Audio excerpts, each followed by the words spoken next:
Now from something old, we move on to something new. Here's Lisa Barrow with all the latest motor news. Lisa? Ever since Chrysler's four-door LH sedans were announced, John, there's been talk of a two-door version. Well, that car apparently exists, as shown by the presence of this coupe prototype at a Chrysler test center. If built, it would use the same suspension and drivetrain as the four-door LH models, but would probably ride on a shorter wheelbase. The LH's cab-forward body design will likely make it the roomiest coupe available on the American market. Putting the coupe into production would also allow Chrysler to return to NASCAR's Winston Cup Racing Series, which allows only two-door production-style cars to be entered.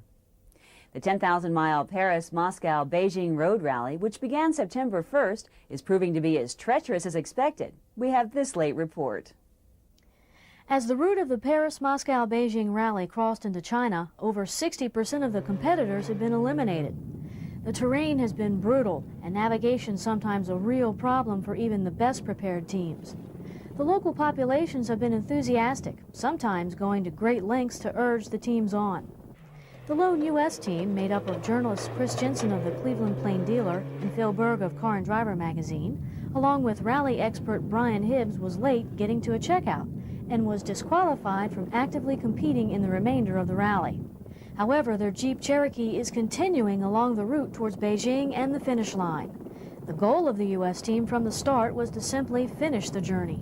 Except for shocks and bushings, the mostly stock Grand Cherokee has held up well. Motor Week is proud to be a sponsor of Team USA, and we'll have a wrap-up rally report next week. This is Susan Childress for Motor Week.